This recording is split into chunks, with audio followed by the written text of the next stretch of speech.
Good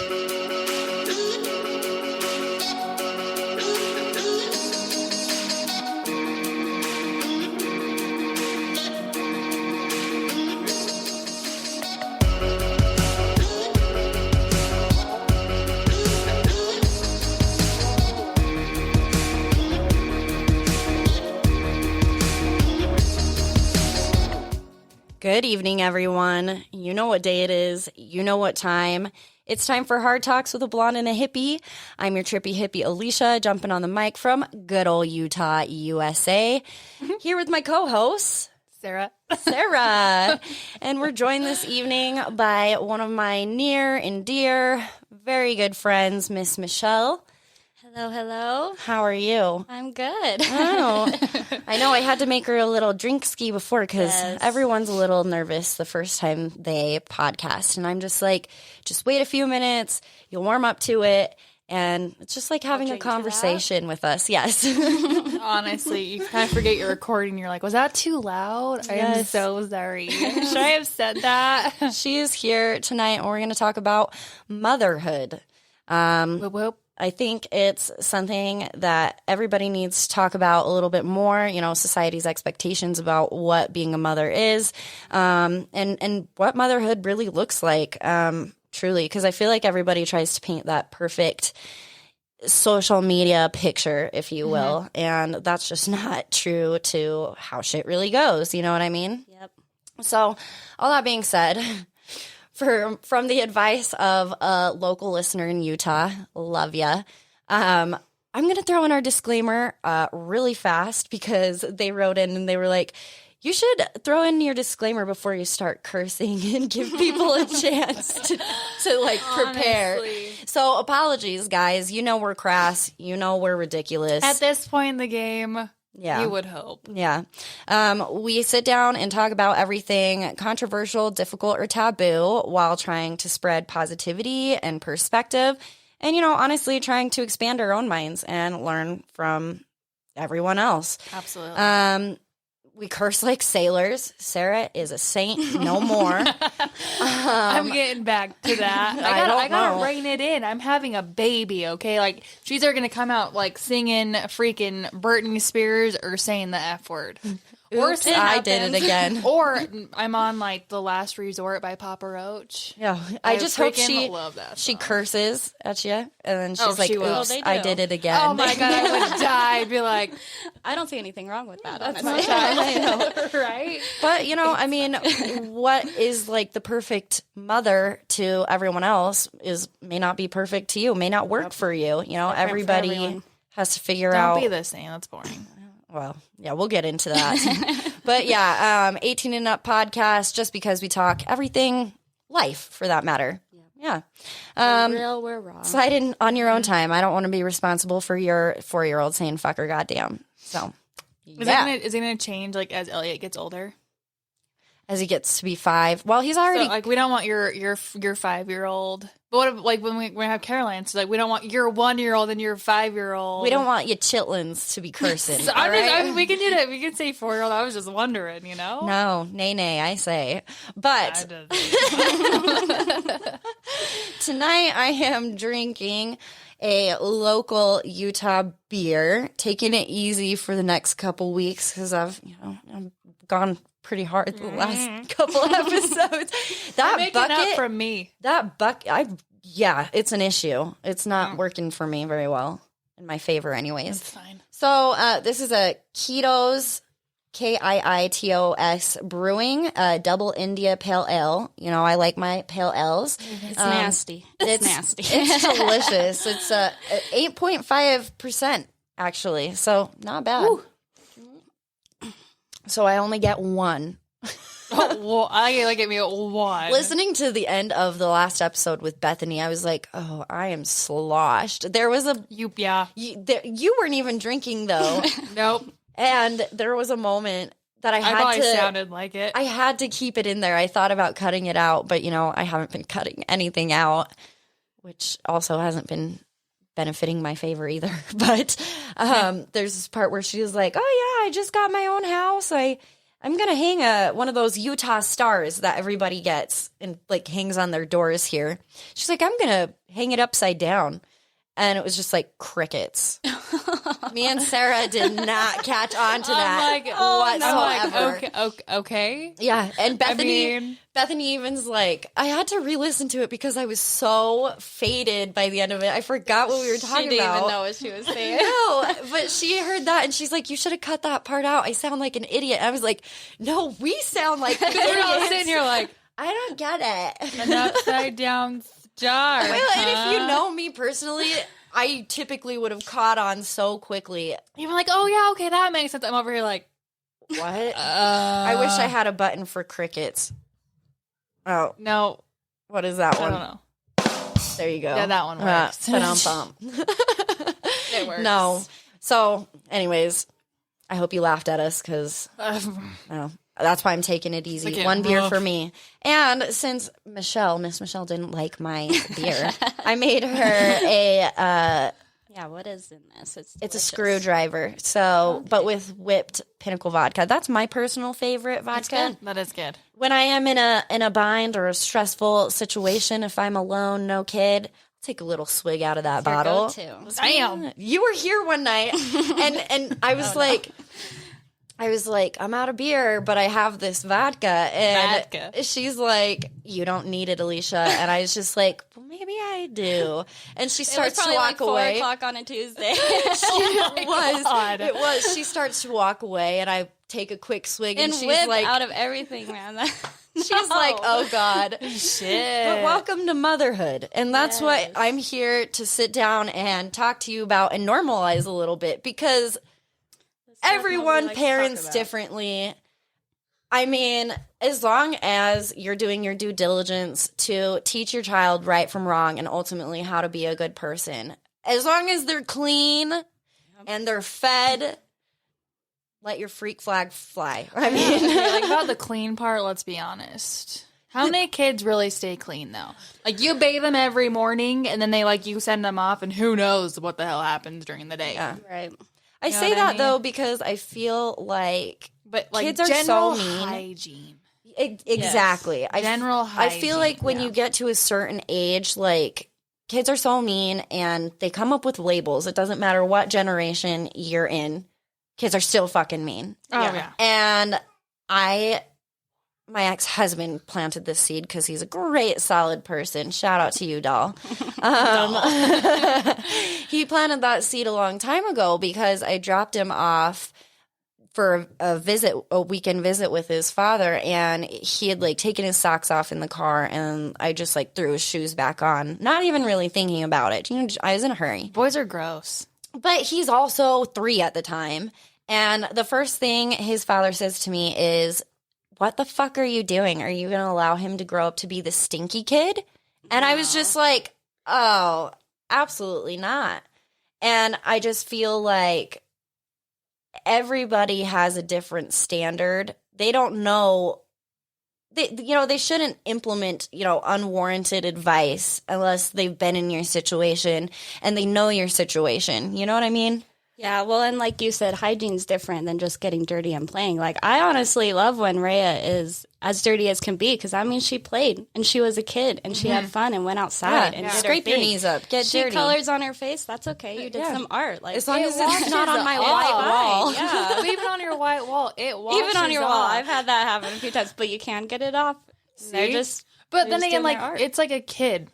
Kids will be kids. Let them be kids. And for me personally, I have struggled, being a single mom. And you know what? My drink is up and I'm cheersing to all of you single moms. Yes, I absolutely applaud you.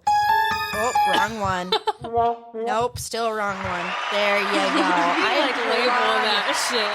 I know. What you guys are incredible. But you got this new technology. I love that. I applaud you. No, not that one. You guys, I mean, especially for those moms who work a 9 to 5 or even more than that and come home and are raising, multiple children on their own. You guys have your shit together. Yeah, I mean, I have so much mad respect for you. Especially if, you're doing a like forced to waitress or, you're working a lower paying salary job or multiple jobs. Like, you guys are strong, and I just commend you for doing the damn thing, and when push comes to shove, providing for your children. You guys are awesome. But and that's why I asked Michelle to be on too, because she has been a single mom for 3 years now. Yeah, well, 2. I mean, but long time. Yeah, you have. How old is Rhea now? She'll be 3 in a couple weeks. She actually shares Alicia's birthday. Yes, we're Mayday babies. Love Mays. Yep. Oh, that's awesome. But then you have Dahlia now, and how old's be Dahlia 5 now? months. So, I was a single mom until basically I had Dahlia. Yeah, and you and I related on a lot of things because we'll talk about it in another episode. But Michelle and I actually met when we were probably 13 years old. We went to a private school together, and as many tend to do, you grow apart, and we were just fortunate enough to come back into each other's lives at the perfect moment, because she was going through a divorce at 24, and I was going through a divorce at 24. We both had toddlers, and we're both like, am I doing this thing right, or am I fucking these kids up on a daily basis? You know what I mean? All to this day, we rely on each other, really. Mm-hmm. Like, that's something I wanted to bring up too, is like Elliot, I had to withdraw and unenroll him from his most recent daycare because his teacher, quote unquote, says that she accidentally grabbed him too hard on the arm when she was separating him from another student, when they were like fighting over a toy or something. And I didn't even notice it until we got home. Nobody mentioned anything to me, not the teacher, not the director.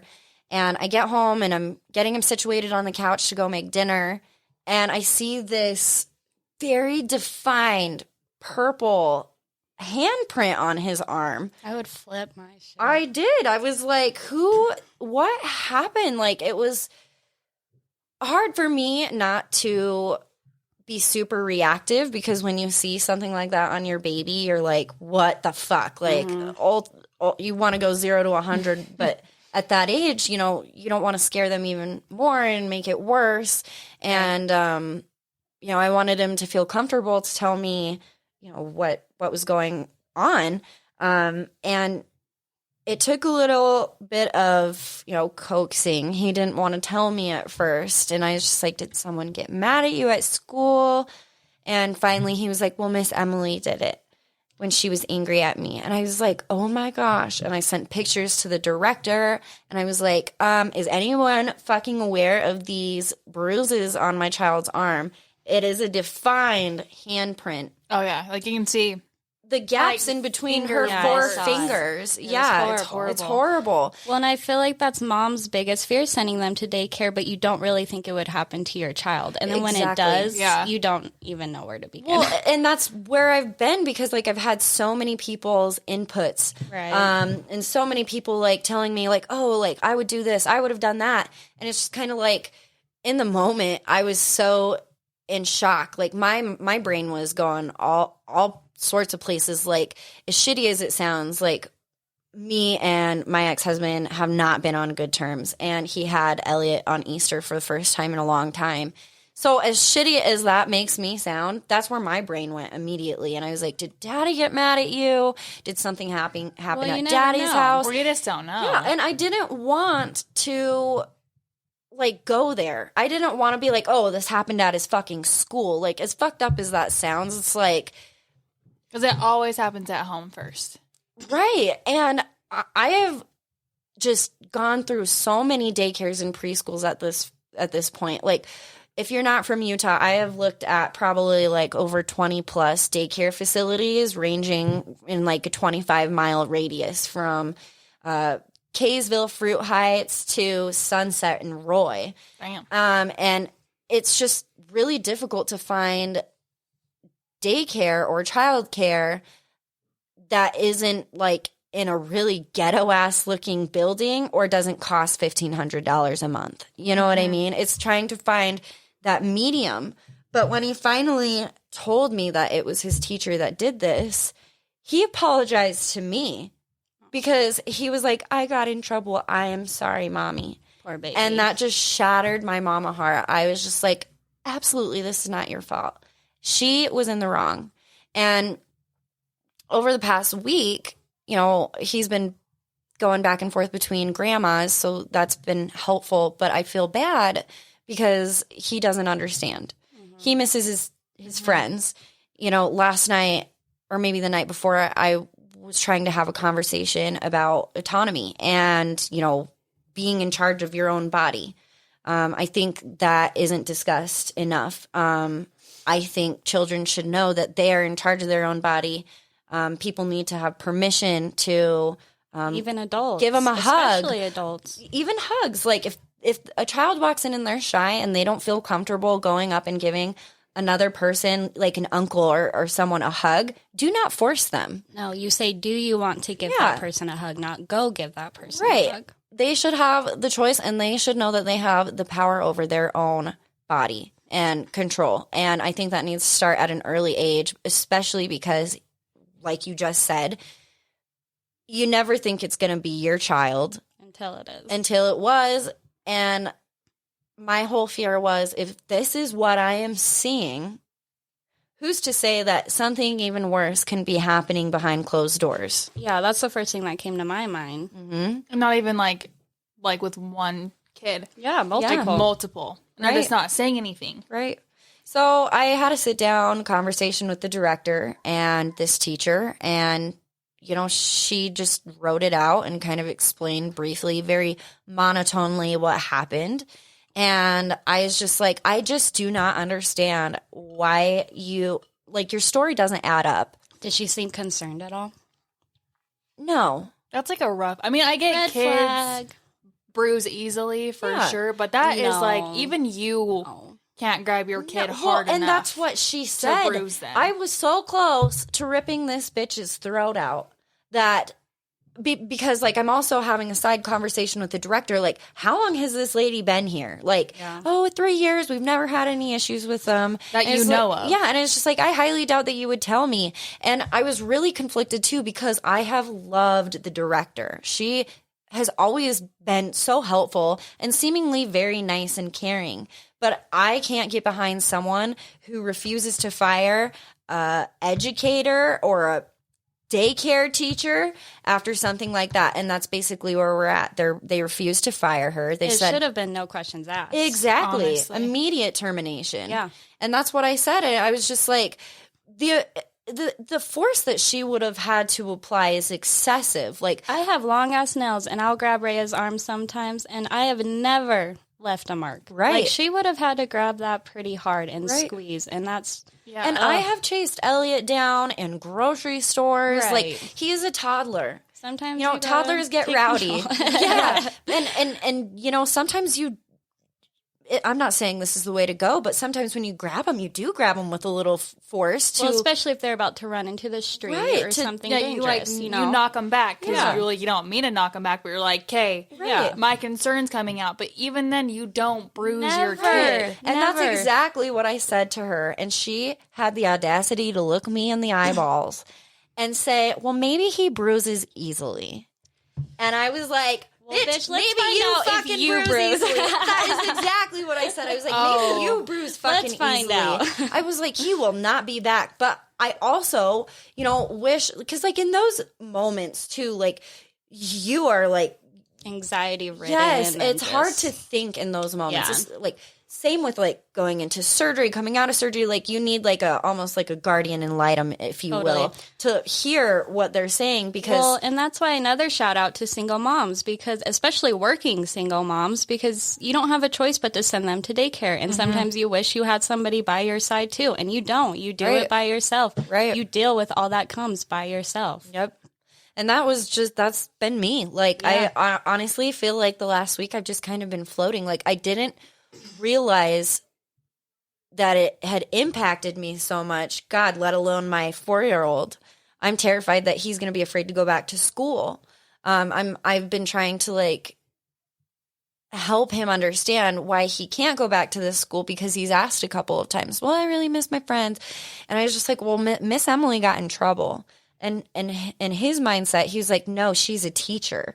That's what he's used to. Yes. And I was like, no, my love, like mommy trumps teacher, and mommy got her in trouble. Mommy got mad at her, and he was upset at me for that. He was like, no, she's my teacher and I love her. And that's what sunk my heart, because I was just like, damn, like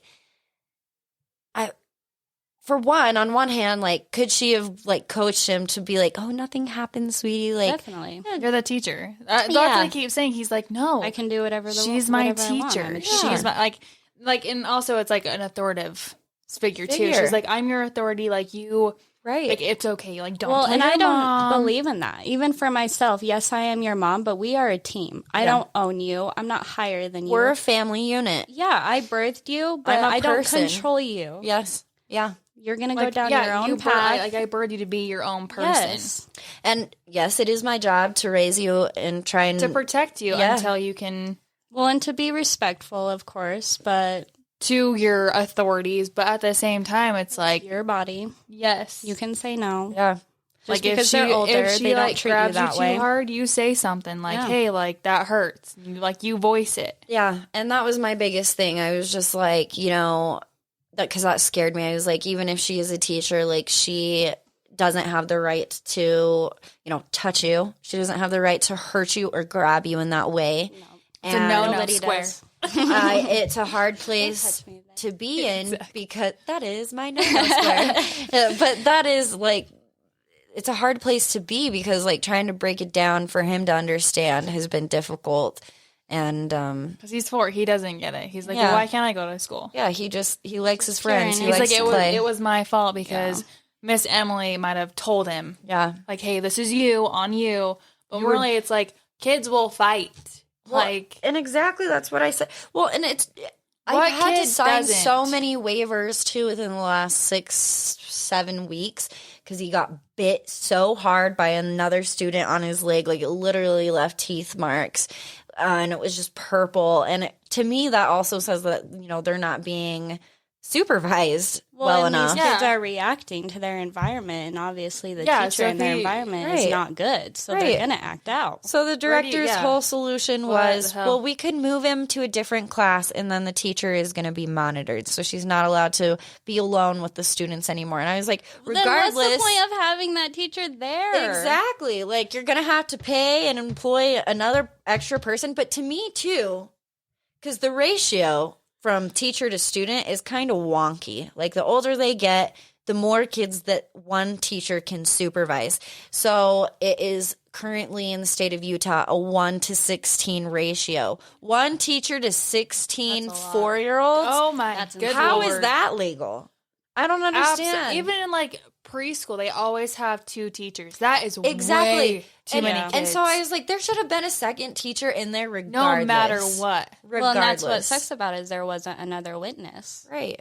And I'm all for equal opportunity, but, something that I always kind of put off to the back of my mind, and I'm not saying anything against this, like I don't want to misspeak at all, but there are several high-functioning disabled teachers that work there. And, I know sometimes they may not be completely aware of their force. Or their patience. Correct. And so I'm be the most patient people in the world until something happens. I'm not saying that is any part of the issue at all. It is great that they offer equal opportunity to everyone. I am 100% for that. But well, especially with that many kids. They need help. Yeah. More than just one of them. Yeah. And Miss Emily was fully functioning, not disabled, but I'm just saying it makes you wonder, like, once you see one red flag, it's like, was I ignoring all these other ones? And then it's a weird place to be as a mother too, because I've been kind of battling this feeling of guilt. The mom guilt. Yes. It's a daily thing sometimes. It really is, especially like when you go out and try to have your own identity, which every woman has that right and has earned that right. Yes. Just because you are a mother and you bring a beautiful life into the world does not take away your identity. And it is hard. I've been there. Before I got a divorce, I had none of my own friends. They were all mutual friends with my ex-husband. I had no hobbies. All the things I liked were what my ex-husband liked. And my life quickly turned into being a doting mother. That was it. That was what was expected of me. Well, and that's what a lot of people don't talk about is you do lose yourself. You are birthed yourself into something new. You are a mother for the first time in your life. You're a new person. Yeah. But you can still keep your old self. Yeah. And you can still be who you want to be while being this amazing mother. Right. And I think that's the most amazing part about this journey called life that we're on, if you will. We're constantly in a state of change, and we're in a constant motion of evolving. And if change scares you, like I implore you to get excited about it. I mean, like there's nothing you can do. Change right? creates growth within yourself. It's an amazing thing, I think. It is. And motherhood, being called mother, is my favorite title. Yeah. But that was a hard lesson for me to learn once I got a divorce on how to stand on my own 2 feet and not be codependent on my own baby. Yeah, that's a thing too. Yeah. And I think it's like that for probably the first year. It takes a long time to get back to yourself and find yourself again and kind of be who you want to be. Just like with relationships, you need to carve out that time for yourself, even if that means, if you have the help, if you have a significant other or a spouse, or even the support of your family if you're living with them. Just going out and for a walk by yourself for 15 minutes, or if you don't have the help, put your baby in a stroller and, put in one of your headphones and just jam out and go for a walk, feel the sun on your skin, have some time to have some of your own thoughts and peace. Some singularity, you know what I mean? Even if your baby is with you, just kind of try to make a conscious effort to be like, okay, like this energy is going to go into myself right now, if that makes sense. And one of the biggest things that has helped me is meditation.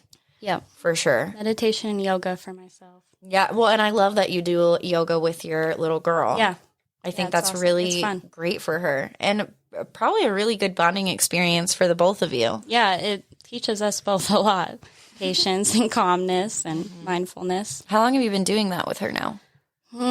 Not super long, probably the last 4 or 5 months. Yeah. But it's helped a lot. Yeah. A lot. I've seen a really big change in both of us. Yeah.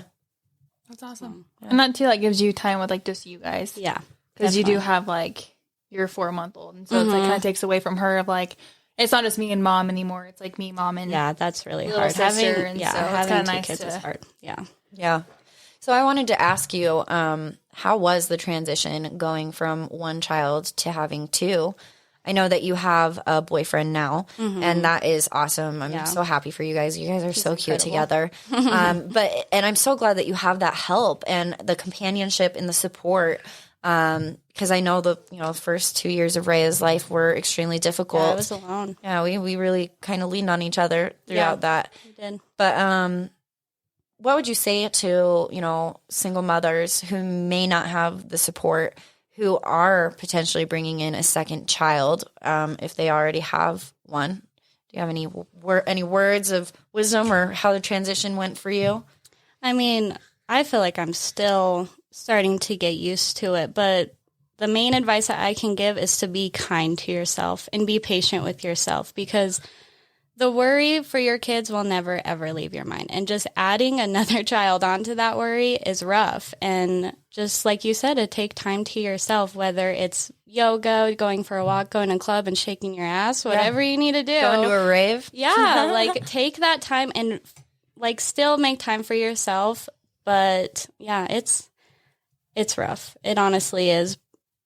But that time is really important for yourself. Yeah. Do you feel like you, and if you don't feel comfortable answering, totally okay. But do you feel like since you had that other mounting pressure of having a toddler, that you might have struggled with postpartum depression the second baby in? Yeah, honestly, the last few weeks, I feel like I am finally out of it. And it took, she's almost 5 months, so it took a while. And I know for some people it takes even longer. And that's another thing people don't talk about. That's completely normal. Not it's just so mentally, normal. but physically as well. And it's so very common. It is. I'm pretty sure every mom goes through it. It doesn't matter what time it is, but you go through some sort of depression state for a minute. It's just a lot. It's really overwhelming, but it's amazing at the same time. And I know every mom can understand that, and you don't understand it until you are a mom. But some days you don't want to do it. Some days you don't want a mom, and you just want to lay in bed and relax. And then the next day, all you want to do is be around them and be with them and cuddle them, and it's okay. And then on some days you also feel guilty for feeling that way. Yes. You know, I just need to breathe for 5 minutes. But let us tell you that that is perfectly okay, and that is normal. Well, and I even tell Rhea that sometimes if I can feel myself in a bad mood and not in control of my own emotions and yelling before I think, really, I tell her, I'm like, okay, Mommy needs to go take a breath for a minute. Yeah. Let me just go take a breath, take some time to myself, and I'll come back and we'll try again. Yeah. And I think that's such a valuable lesson. I mean, especially for me.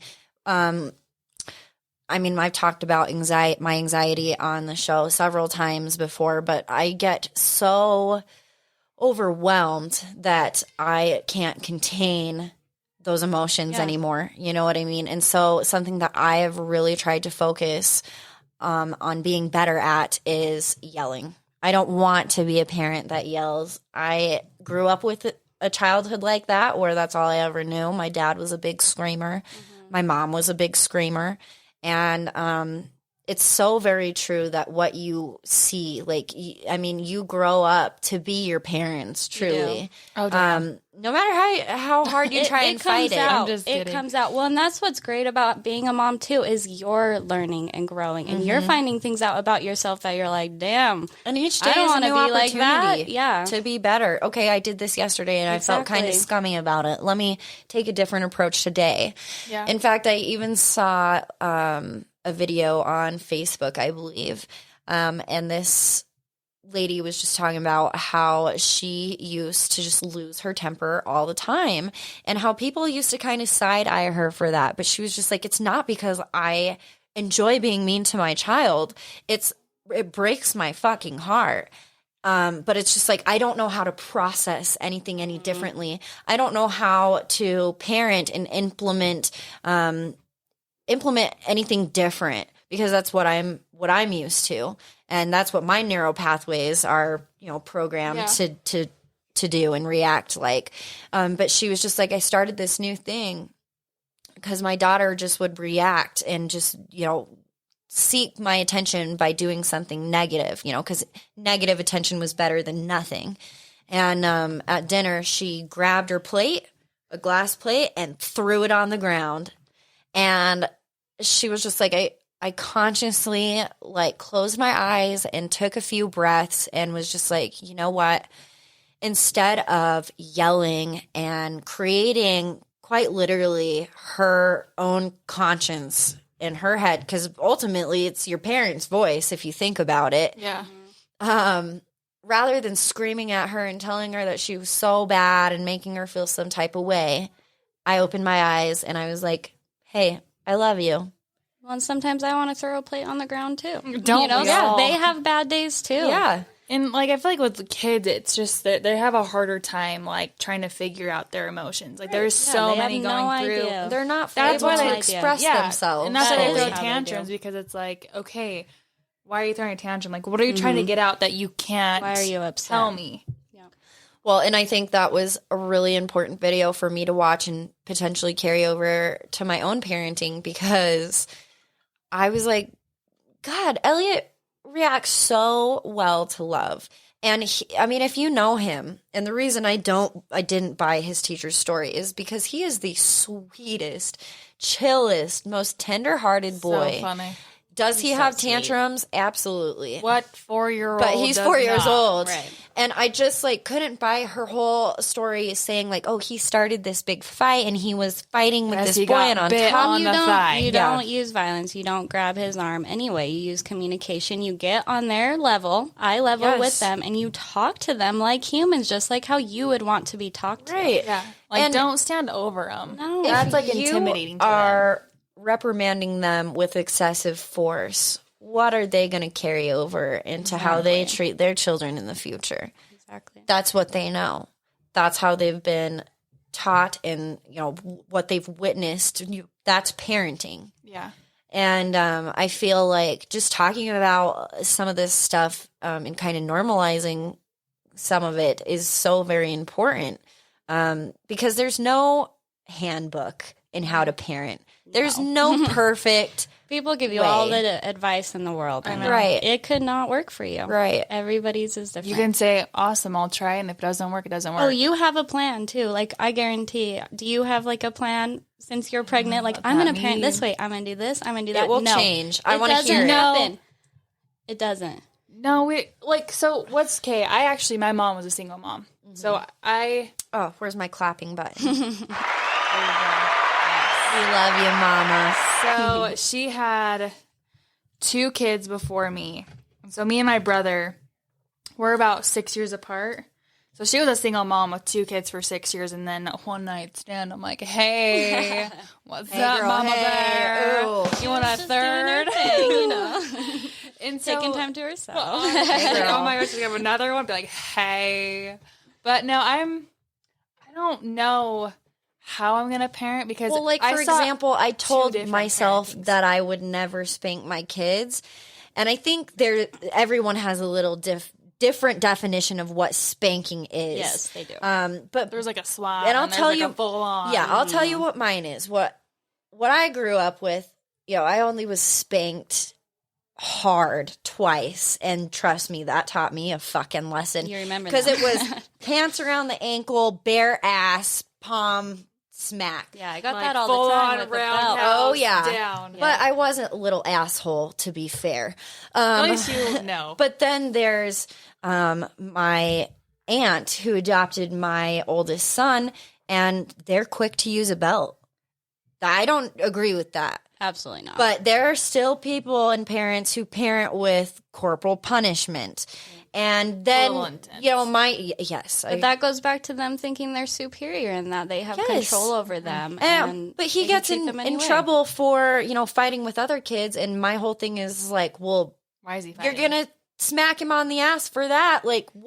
It's just a revolving door. Yeah. You know what I mean? Yeah. But, then there's my definition of a spanking, and it's like a freaking swat to the butt and my mom voice. So, you don't fuck with me, boy. Look at my eyes right now. And you've heard me say that specific. You look at my face, and it's just they hear it, and he hears it, and he's like, "Oh, shit, Mama, I'm here." But so that's what I said I would never do. But I've been brought to that a few times. Yeah. You know what I mean? Yeah. I've never been spanked personally. Yeah. I think because with my mom, my brother was again 6. You were also a fucking saint of a daughter. I really was. It's kind of embarrassing. It's kind of ridiculous. It wasn't my fault. I was just weird. It wasn't my fault. but my dad, I was his only kid too for a while. So But how often did you see your father? Granted, he wasn't a dad. Yeah. I lived with him for 3 years. Coming from the guy who'd poke you in the chest over and over again. So that's fucked up. It would be on a joke, but we lived in... Not funny. We lived in... So I wouldn't see him that often, but he would always get mad at me for the stupidest stuff that I couldn't control. We had Dads and Donuts in St. George, and he lives in Ogden, and I had my grandpa go with him, and he's like, well, why didn't you invite me? And I'm like, would you have came? He's like, no. I'm like, well, then why the fuck would I ask you to go? Yeah. And then, oh my God, living with him for 3 years was the worst 3 years of my life. But the only good thing that actually came out of that was my husband. Because if I never would have lived with my dad, I never would have went to Fremont. I never would have Cheers met. to you, Chase. Will always come out. He's got his headphones on. He's in like, studio with us. soundproof headphones. It's fine. But, I mean, I don't know how, because he got parented different, too. Like, I grew up, like, having two parents. I'm like, you have a mom and a dad? Yeah, that's weird for me, I know. too. I'm like, what? It is I'm like, really weird. What is going on Isn't it here? crazy, though? Okay, so this guy that I was briefly dating, his parents have been married for ever, like 25 years. And when he was telling me about like his family a little bit, he was like, oh yeah, I'm living with my mom and dad right now. I'm just starting this new job, etc. And I was just like, wait, your parents are still married? Like, isn't it weird that we live in an age where it's more common to have divorced parents than married ones? Like, and to have that's your biological parents still married? Like, it's almost weird. It's super weird. I think that sucks. It's horrible. sad. But I mean, too, like, you gotta think about it. Like, don't stay together if you're not happy for the kids. Oh, Your don't. kids No, will see never. it. Like, they see you being unhappy. So, like, my mom, she was never married to my dad. I don't know them together. Like, they never dated together. They were never like that. So, and then he married, when I was born, he had me, and then like a couple years later he was dating like another girl, so it was like his second marriage, Cindy. So then I was like, hey, I'm like, can I call you mom? And she's like, yeah, for sure. And so like they got along really well for being, I don't know, like one night stand co-parents. My mom, she's so funny. I always thought I was a one night standard mom, and she's like, I've always wanted you. I'm like, I know, I'm your favorite. But it was weird because like I had them as parents, but then they got divorced when I was little too. And then my mom got married for a year when I was like 12, and then they went through a divorce. And then I never remember my dad's second wife in his divorce. He always had girlfriends, and now he's married to another lady that is. So your life has kind of been all Yeah, if they revolved listen to around this divorce, podcast, they'll probably like, I'm okay if they disown me. I've already disowned them, but it's fine. Yeah. So it was just weird. And then, like, even Chase, like, his parents, they had their oldest daughter. It's kind of like my situation. So it was like they had two kids, got married, and then they were like, it's just not working out, so they got divorced. And then, like, a year later, she got married and had another kid. And they were together for 20-plus years, but then, like, 5 years ago, they stopped sleeping in the same bed. They were roommates. Infidelity. They were roommates at that point. It was, they wouldn't get a divorce. And I was like, well, why? And they're like, well, we have Tegan. She's still in high school. I was like, I know, but she sees you guys. Divorce is hard no matter what age. it is. And they got divorced. And for me, it was so weird. I was like, And here's an idea. I didn't know how to react with him. He's like, I don't like, this is weird. I'm like, your mom's dating. I'm like, good for your mom. But then he's all like, what? I'm like, is that not okay? I don't know what to say because, like, I never came from a divorced family. Like, my mom, oh, my gosh. She's ripping her mic off the table. Flying my hands everywhere. Hello. But, like, my mom would always date. My dad would always date. So I'm like, I've never. That was your norm. Yeah. So, like, for me, I'm like, hey, good job, Jerry. Like, go date. Let's go meet him. And Chase is all like, no. Yeah. I'm like, why he not? was dealing with the death of his parents' relationship. His stepdad. Yep. Okay. And but he was 2 when they got together. So for me, but how he got raised was like, he got like a boot in the butt. Right. Like a steel-toed boot, or like one time he had like Tabasco go down his throat because he back-talked too much or something. I'm like, babe, that's like borderline I thought you said abuse. tobacco, and I was like, they shoved tobacco down. Eat the tobacco. You poor kid. Tabasco. Strong for you for having a relationship and so I with felt them. bad Still, for just him. kidding. So I'm like, damn, son, you poor thing. But here's a bright and shiny idea, okay? Because divorce is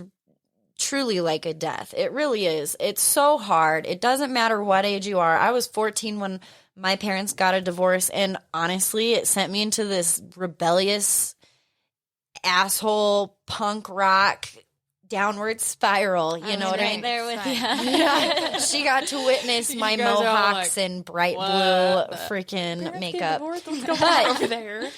it is so difficult to get a divorce, and depending on each party, it's a prolonged and strenuous process. And it is costly as fuck. Yep. So also, if you have children with your ex-spouse, you are required, at least in the state of Utah, to go to a co-parenting class. I had to go to 2. To be able to get a divorce. If you do not complete the class, you're in contempt of court. And goddamn. Yeah. Babe, we're never getting a divorce. Yeah. So, I mean, my idea here is like, why don't we make it more difficult for people to get married? Okay. It's so easy to get married. Let's sign a piece of paper. Okay. It's done. You're literally signing your life away, especially if you go in and change your name, which I did.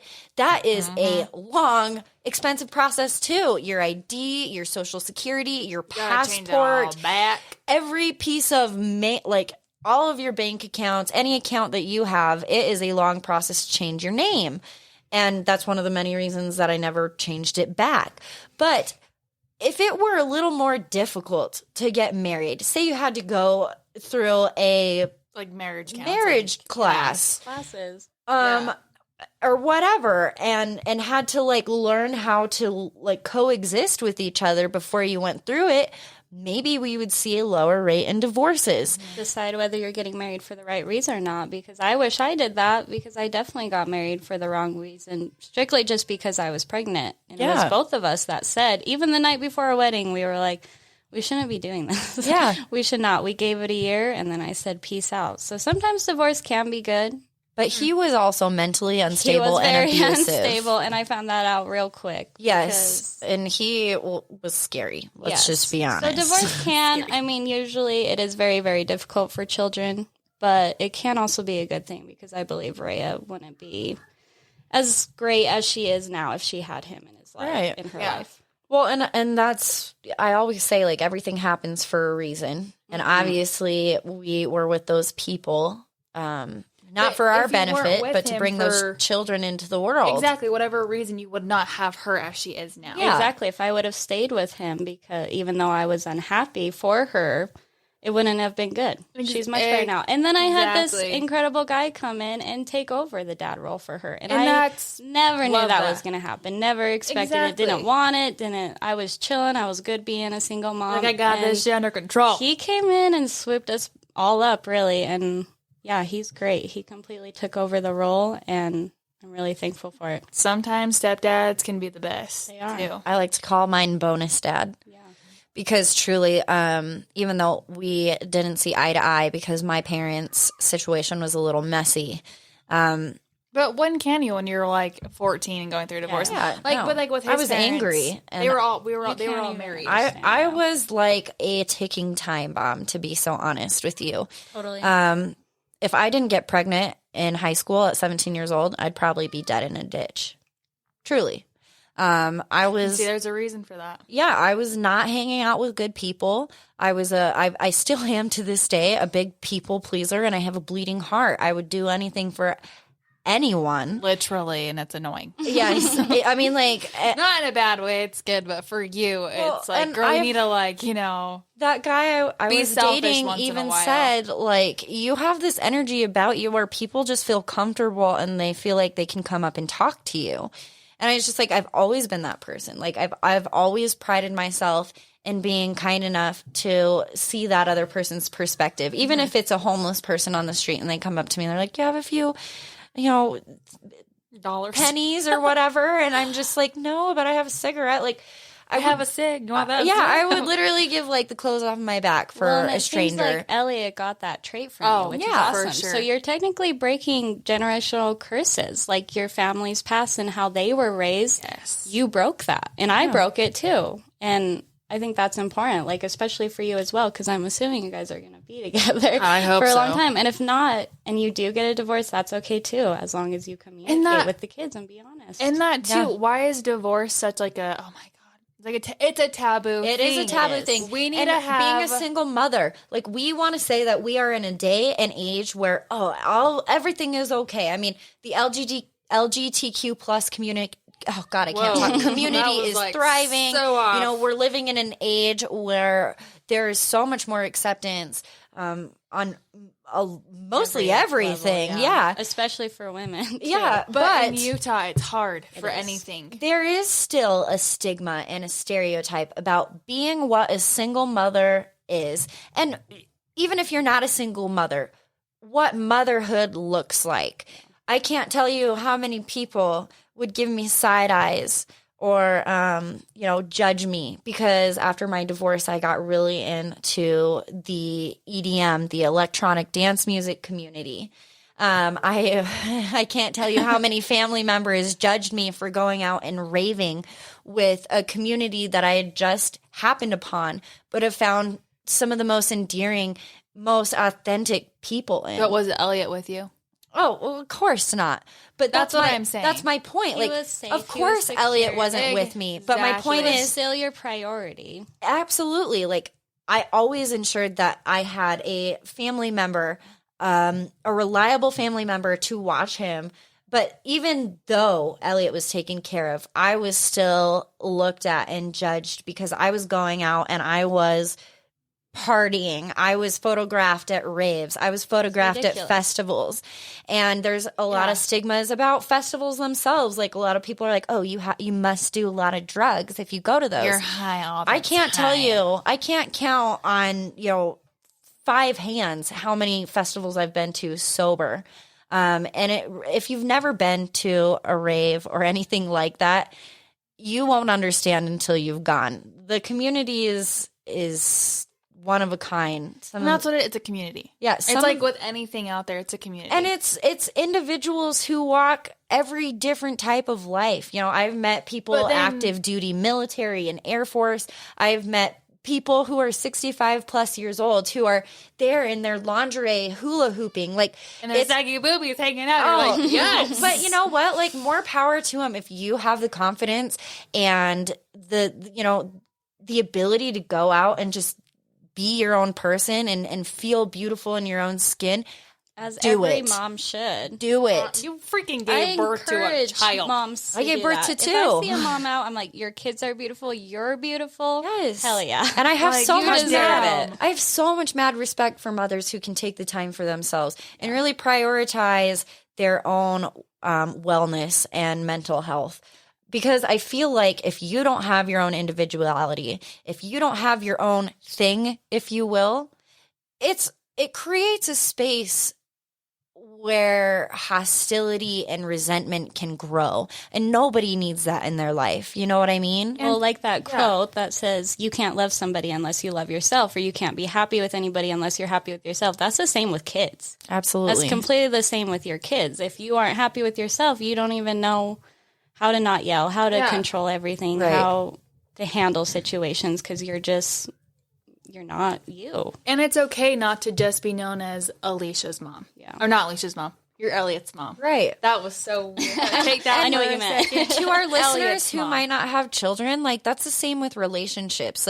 You should be just be known as, I'm not just Chase's wife. I'm Sarah. That's Sarah. I'm not just going to be Caroline's mom. And Sarah has her own badass fucking podcast, and she's kicking ass and taking names. Yeah, you guys apparently my mother... Oh, my God. My mother-in-law doesn't think we have listeners. And I'm like, bitch. You should show her some of the screenshots. I do. And she's all like, I was just wondering. And I'm like, fuck you. Fine. No, I mean, we're being listened to in over 15 countries right now. International, bitch. France, Italy, Cambodia, Paraguay, Israel. Canada is our 7% of our following is in Canada and now. I just want to do a quick shout out to my friend Jessie in Texas. I Facebook stalk too. But me and her are I love her. She's so funny. We actually read our smut books together.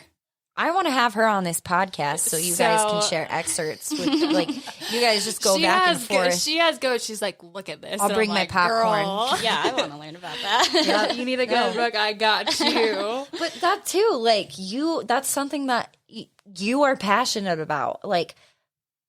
It's going to be easier in the beginning. And a lot, I laugh when people are like, oh my God, I bet you don't miss like that phase when they were tiny and helpless and just cried all the time. And I was like, what do you mean that was the best time? Like, like but I was day. blessed with a saint baby. Like my son And was a sleeping screaming toddler. Yeah, my Usually son how it goes, right? was sleeping every through age the is night different. in his own crib at 3 months old. Like my ex-husband was a big pusher on that. Like, and it kind of made me sad, but whatever. Like Elliot has always been such a great sleeper, and he was such a good infant. Like he would just sleep all day and just let you hold him. I miss that phase. I could get a fuck ton of shit done. They don't want to be held now. You're like, I just want to hold you. And they're know. like, get away from you. You're like, please. My I little just wanna boy, hold Their own you." little people. He started Honestly. soccer, and it's just so incredible to see him out there and like actually being good at soccer. Like at that age, I want to watch him. At That that kid age, it's kills just me. mostly like it's not a game. That's a loose They're interpretation. like, do you even have like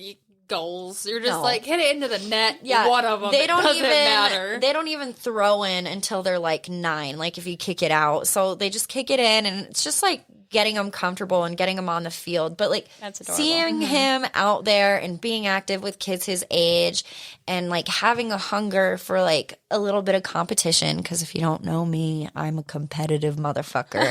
And it's like, you see all this shit she bought? Like, let's be honest. This has nothing to do with competition. Okay. This is exquisite. I don't know what you mean. Hello. I mean, it's amazing. I'm just saying, you're just like, you know. Sarah looks at it and she feels overwhelmed. Well, yeah, I didn't have your freaking note cards. Like, what is Those this? are the biggest note cards That's I've what seen. they It's came a legit with. cardboard. It's like It's the not like I size- signed up to have cue cards the size of a TV, like a small TV. it's dope a that you small- were or able a- to buy that. or a big PC, like Yeah. desktop computer. Here we are, bitch. I know. Ring, ring. Ring, ring. It's your vagina calling. It's gonna be Sarah's vagina calling very soon. Hey. Oh my god, I'm so excited. Chase looks at me and is like, "Oh no." He's excited. No, but back to that point. What point? The point of like what society views being a mother as long as you treat your child the way that you would want to be treated, truly. If you have tattoos, if you like to go out and rage every now and again, If they on a eat- responsible note, you know, my life, I have said in the past, is an incredible balancing act. It truly is. For me to accomplish the podcast, doing hair, Soccer. working 40 hours a week. Oh, yeah. And now I'm a soccer coach. 12 kids? Is Yeah. that what you said? Okay, let me tell you this really quick. I show up to this meeting. I signed Elliot up kind of last minute because it was just like, you know, I really want to get him involved in other sports, Last minute? especially with this daycare thing. Like, I want him to be comfortable with other kids. I show up to this meeting because his coach is like, oh, yeah, show up here. Show up, coach, no coach. But there's like 40 plus 4-year-olds there. And then some are there with both of their parents. So you can imagine the horde of people that I walk up on in this field. I'm like, I'm assuming this is a place to come. And finally the coach comes rolling up and he's like, so let me be straight with everybody. In the spring or in the fall, we had 24 kids signed up. We now have 42. Oh, no. And he's like, we only have one volunteer parent to help. And he That was phrased you. it exactly like, Alicia. no, it wasn't me. It was this other lady. And he's like, but I'm desperate for help. Like, we have so many kids. We need to break them up into smaller groups. And basically, we'll do like small games with them, some drills, and then we'll have like a little scrimmage at the end. So they get an idea of what an actual game looks like. And he's like, please, like, I could really use the help. Crickets. I wish I had a cricket thing. The creepy. scary one works. The scary one works. He's like, please, like, if anyone's willing to help. And out of all these people, nobody says anything. And I just kind of like raise People my pleasing hand. You're like, My slowly, like, bleeding heart. I was like, literally slowly raising my hand. I'm like, well, if you absolutely need that. And he's like, great. And hands me these papers. He's like, sounds great. And I even talked myself into it. I was like, okay, all I have to do is be a volunteer. I can stand there and watch a group of 10 4-year-olds kick a ball around. No big deal. I show up for the first soccer game. Oh, yeah, which was the next day.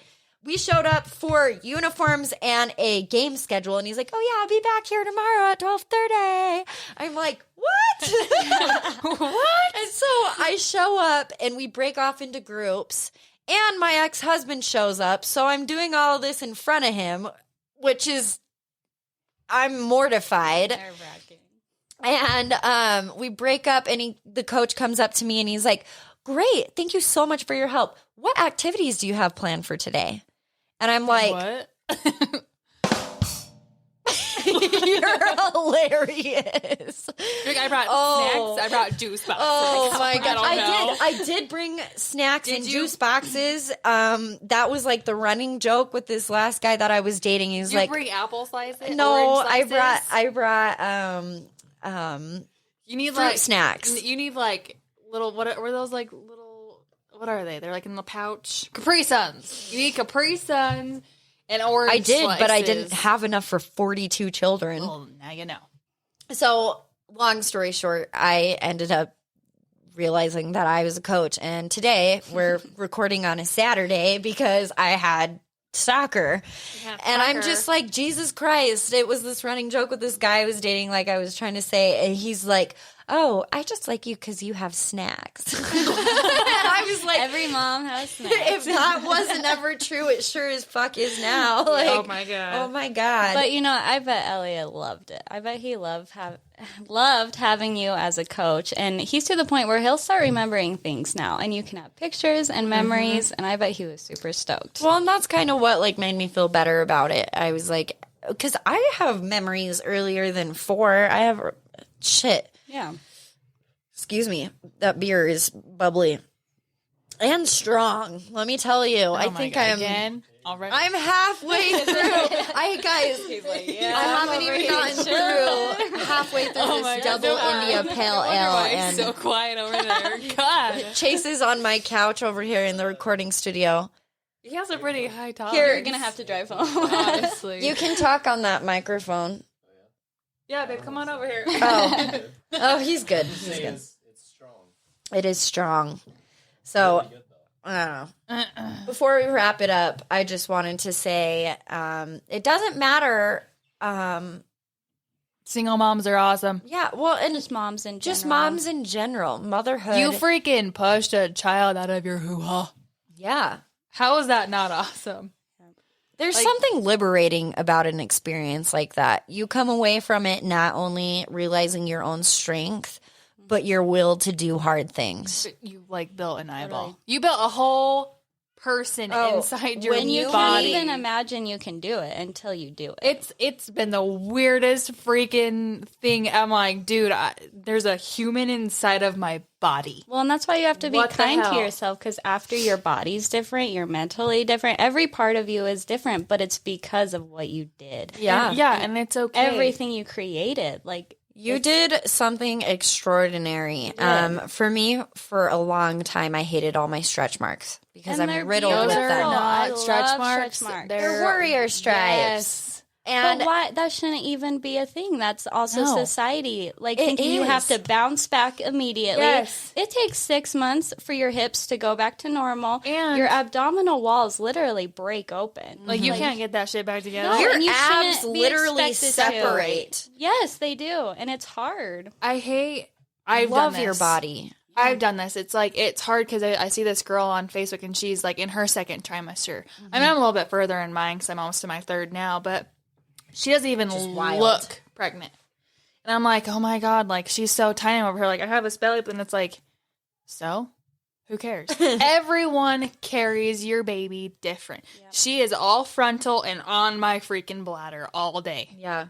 On my, I had, my hair girl, she's pregnant too. And she's she was all back. Her baby was all on her back. Different. And she's I can't, she's I just look fat at this point. She's you have a cute belly. And she's I'm just all back. And then all of a sudden he just kind of popped forward and she's now I'm pregnant. Right. And so it's okay. Don't look at yourself and compare yourself to somebody else's belly. Do not compare yourself to anyone else ever.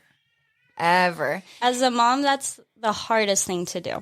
Yes. It really is. You compare yourself to everyone, and most of the time people don't even show you what it's really like. No. Yeah, If you're- and like what we talked about with Jake Lee George, Instagram versus reality. Yeah. It's not two real. different extremes. What you see on social media is the happy a part snapshot of of someone's perfect moment. And you know what? To be quite frank with you, I bet that perfect picture was snapped about 29 times. Oh, it was. And I guarantee you're telling your child to sit there and say cheese at least 20 times before you not get getting a one good picture at this Yeah, point. and how 'Cause many they just wanna go goldfish play. did you bribe your child with to take that I'll picture? get you ice cream if you say cheese. Exactly.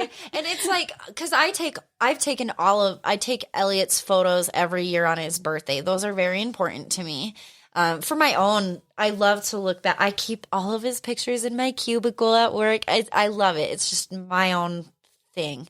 And I've taken all of his pictures, and every year I'm like, okay, we're going to do this quick, and it's going to be like a Band-Aid. We're going to pull it off, and it's going to be done. Let's just go snap like 25 pictures. When they're a newborn, it's easy. Oh, They just Even sleep the then, whole it's hard time. though because they just cry and you can't bribe them or talk to them. here's You're my like, nipple. I don't know why you're Okay, crying. ready? Take the picture. Hurry. You're like, suck on the okay, pump it out. You're done. Go, hurry, go. Okay, put it back. Okay, No, one more time. Ready? Let's go. Okay. It's Well, not and as that's- perfect as it seems. No one's life is. And I think it's so important to talk about the messy, to talk It about is. the frustration, to talk about the tears that you cry behind a the shower. bathroom door because you just need 30 seconds of silence to recollect yourself.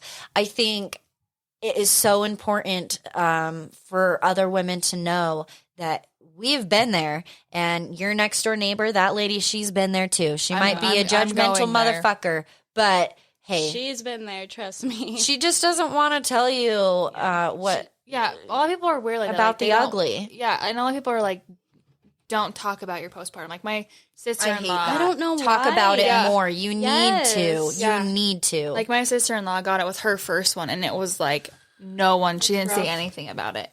And like everyone's like, oh my gosh, we don't talk about what she has. But now I love it now because she had her third and last one, and he's about a year old, and she on her Instagram, she's like so open about it. She's like, I had it, I still have it, I do is this, great. I do that. Like, it's okay. Postpartum depression is so different for like you can get one where you legit have the baby blues, like where you have legit depression. But there's also postpartum where you're like, I just need to pee alone for a second. Yeah. Like I just need to get used be to this. here. Yeah. I have this child on my hip 24/7. You don't know what you're doing. What the no hell's mom knows what happening? they're doing. They're No. just trying to do the best they can. right. And a lot of it too, a lot of the stigmas that I hate is breastfeeding, Oh, I'm so glad that you brought that up. bottle feeding. Yep. And every child And is breastfeeding different. in public. All right, if you have a fucking problem with Close your eyeballs. women's breastfeeding in public, you can stop listening to this a piece of podcast shit. right now. Sorry. right? I'm sorry. Like I don't understand how people can pervert and contort something so innocent and something so disgusting. beautiful and bonding into something so You're disgusting. feeding your child with what they are meant for. Yeah, and you're going to Exactly. sit there and try and sexualize it. What's yeah. wrong with But you? that's That's the nasty. question. Yeah, like You gotta think too, like, what if that baby cannot have formula? Exactly. They can't have formula. They won't take a bottle at all. There's some out there that will not breastfeed at all, no matter how hard the mom tries. Right. And even if you have to supplement while you're breastfeeding, there is nothing wrong with that. Even if your milk doesn't come Just through and you freaking can't feed your breastfeed, baby. that is okay. But nobody else No one has should, the like, right to no. step in and like dictate how you parent. Do what is right for you and your body. Do what is don't right feel for you bad and your about it. baby. And every Yes. kid is different. My first, I breastfed until she was 2 years old. This one that I just had, supplement. She does breastfed maybe once a day, more on my part because I can't personally let You're go. like, please, But just she's a chunky, so breastfeed. she likes her formula. She likes her milk, and I felt She's like being shit fed. before because I thought I can only do breastfed. Like breastfed is best, Right. you know. And then I And came that's to the another conclusion. societal It is. norm. And I was like, no, she's okay. If like, you are I did get breastfeeding organic formula, your children but- are supplementing, you aren't fed. able She's to fed, and provide she's for your happy. child. That is Yeah. so not right. My mother, my beautiful mother, she was never able to produce milk. And it took her a minute to realize that, because while you're breastfeeding, you're not able to see how much the baby is able to intake.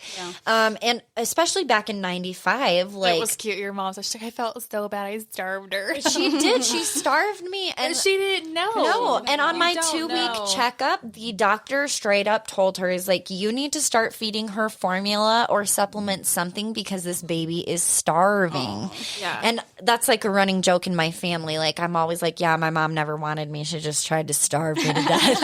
And I shouldn't say that, because she's always been like mortified about it, because it's not your fault. No, it's nobody's fault. You just happen to not get breast milk. There's a certain level of bonding and love, and I love that we can hear baby Dahlia. Yeah, you can hear her. She's all like, Mom, where are you? Right? We'll tie it up in a couple minutes, because we're just over an hour and 10 minutes. But before I let everyone go, like, I think it's just important to find the confidence and really find yourself, and figure out what's best for you and your family unit, whether you're a single mother, whether you have the spouse, whether you have the support of your family, it doesn't matter. Motherhood has a different lens for everyone, depending on like which window you're looking in on, if that makes sense. Yeah. As long as your daily goal is to make sure that child acts in kindness and love and at their highest frequency, you're doing a great job. Yeah. And I say that as a daily goal. I don't mean that happens daily, because sometimes it doesn't, and you just get through the day and there's tomorrow. But either way, you're doing a great job. Yeah.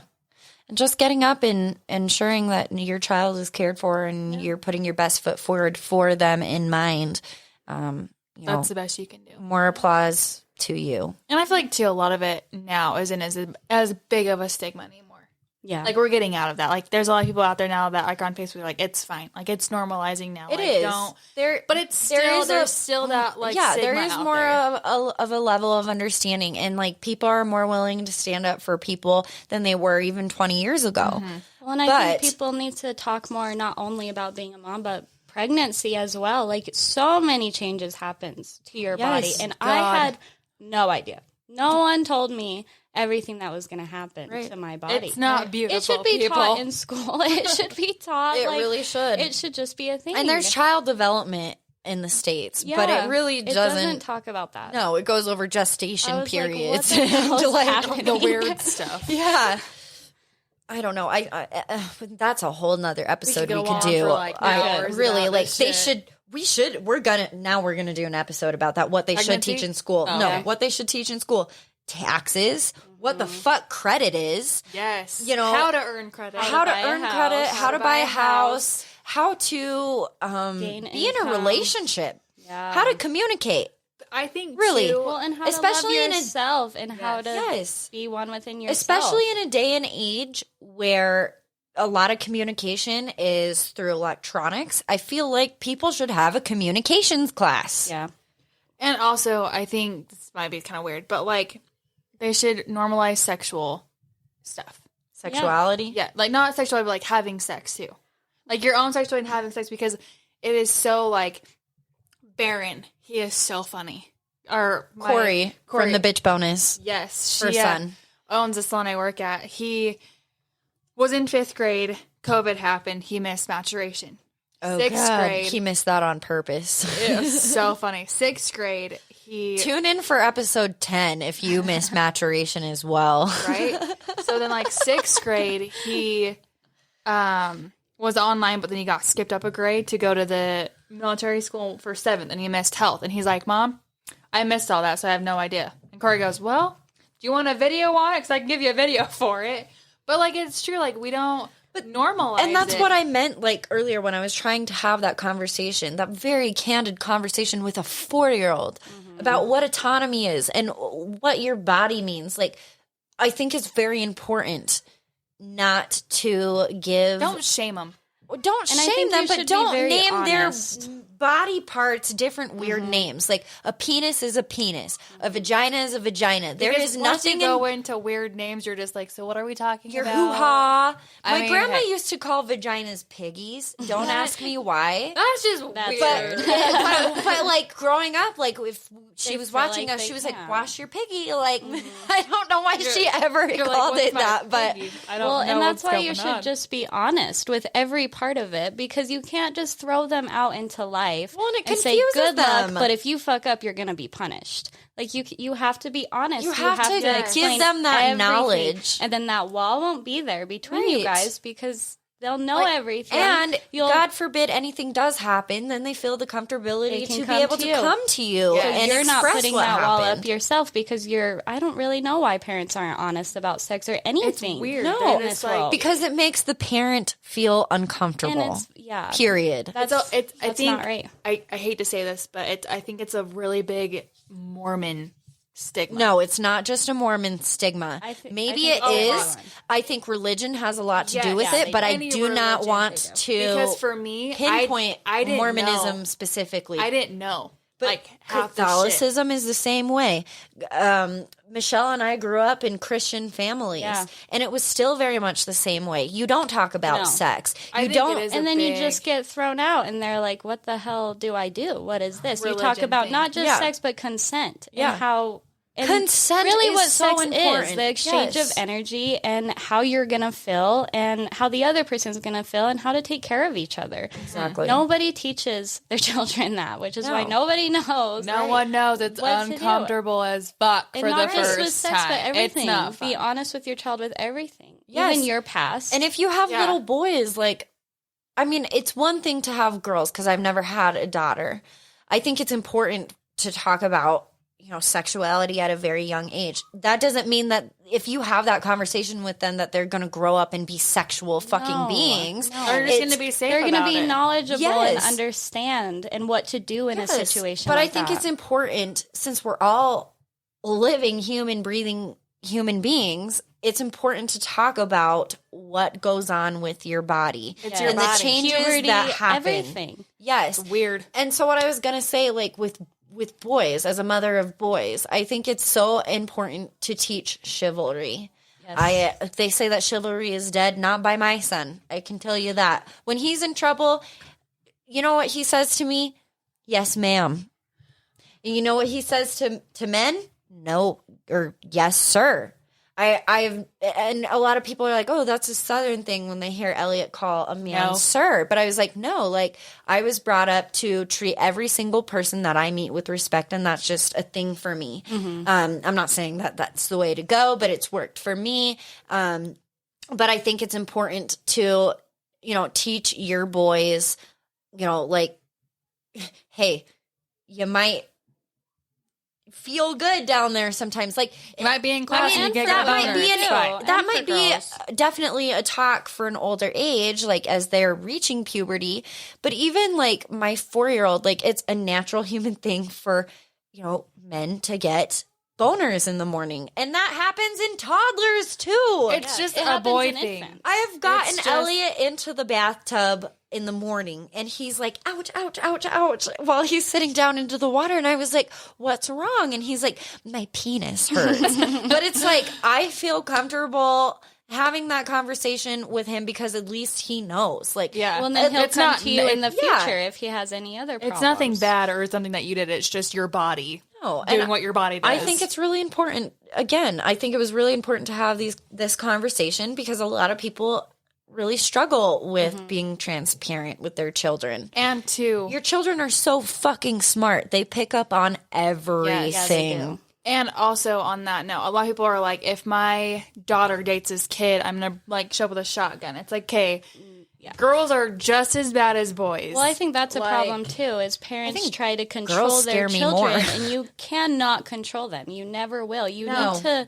prepare them. And that's not for your life job. and be there to guide them and support them. Exactly. That's not your job to control their them. Own life. They're will not go a down their own possession. path. Yes. You just got to be there. There. And don't have that wall up. Yes, to guide them, to teach them, to make them feel safe, to make them feel like they have a safe haven to go to when push comes to shove, or if anything comes up. And you know what? Like if your child goes through and never has any hiccups, which nobody has, but you know what? Under a rock? You know, more power to you. Like just be candid. Just be open. Going back, if you teach them just love and kindness, and they're pretty much going to do what you want them to do anyway, because that's how they're going to act. And if they're not, and they run into something where they can't control their emotions or they feel stuck, you don't have that wall there, and they can come to you and ask for answers. Right. And yes. It doesn't matter how society views you. It doesn't matter how your family views you, how your friend views you. How do you view yourself? Yes, that is key. If you view yourself as you are doing everything in your control, everything possible to provide a safe, loving environment for your child, then nobody has the right to step in. It doesn't matter if you have tattoos. It doesn't matter if you like to go out and have a good time on your own time. Right. It doesn't matter if you are dating, as long as you are keeping that balancing act in check. It doesn't matter if, you know, you go out and have your own hobby. You know what I mean? That is so important. You're not just your kid's mom. No. You were a person before you had kids. Yes. And you're still that person. You can still be that person. Only better because you have a little munchkin by your side. Now you have a mini you. I promise you this, listeners and friends. If you are treating yourself with love, respect, adoration, and you are proud of the things that you are doing, you are killing it. Fuck everybody else. You are killing it. Fuck everybody else. And if you are able to, you know, give yourself that love and attention that everyone so needs, you are going to come back and be an even better parent to your child. And it's a lot of work. It is. And it's hard. Yes. But it's talk about necessary. And it's nice to have a supportive partner that you can also communicate with, and they can kind of help you, because that's sometimes a problem too, where they're struggling or you're on different kind of terms, and you got to be able to communicate and make sure that you are getting that time. And if you need them to watch the kids for the night so you can go chill and do whatever you need to do, do that as for parents or whatever. That support system is really important. Yeah. Mm-hmm. If you do not have that kind of support, our hearts totally go out to you, but there are also... Let me know. I will watch your babies. Yes, and if anytime. you are not local to Utah, if you are listening, at least within the States, and I know Canada does this as well, there are babysitting services.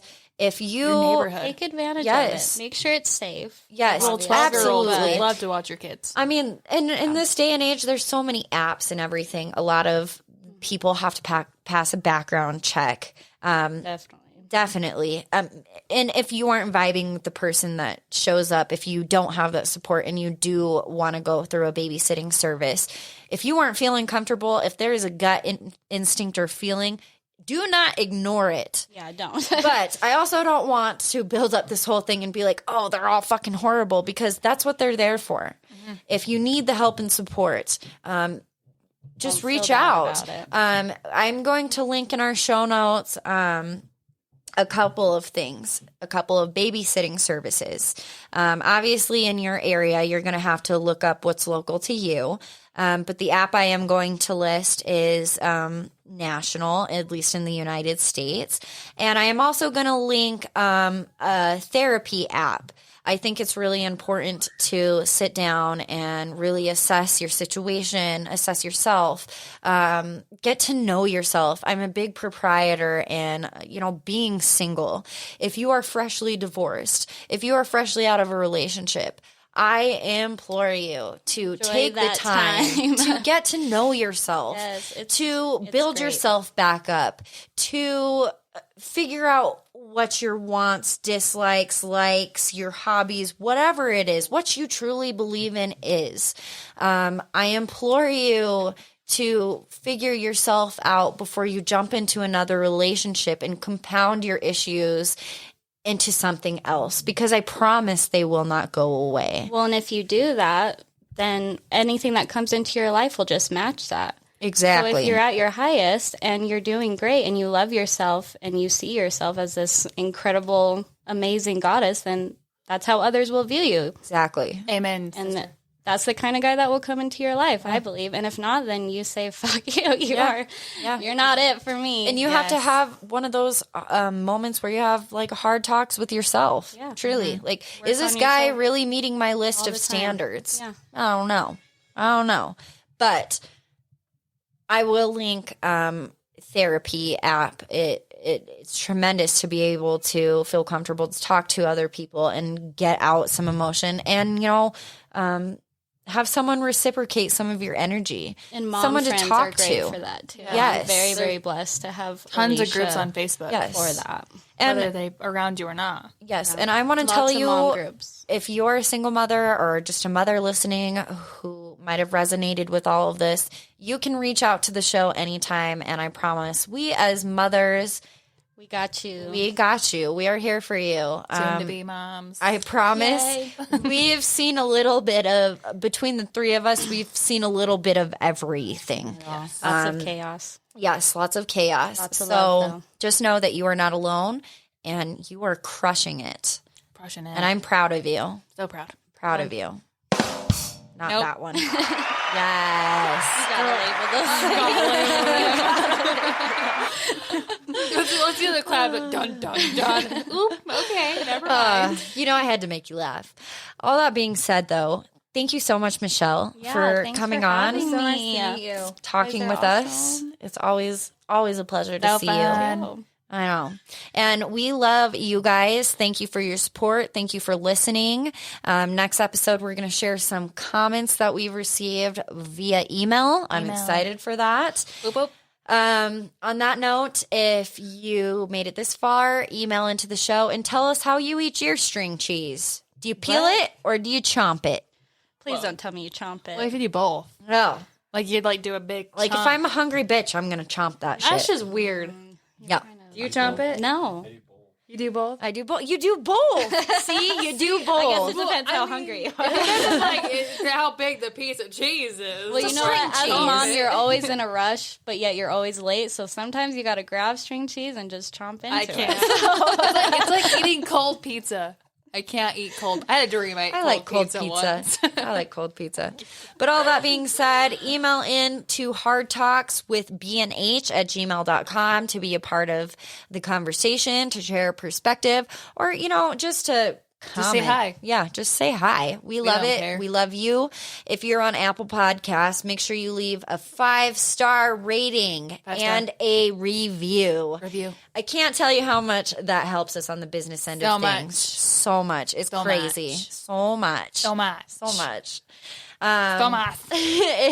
You can also follow us on Twitter at hardtalkswithbnh. But, until next week. Next Friday. We hope that you have an epic fucking week. Oh, geez. And we will see you next time. Bye. Until then, bye.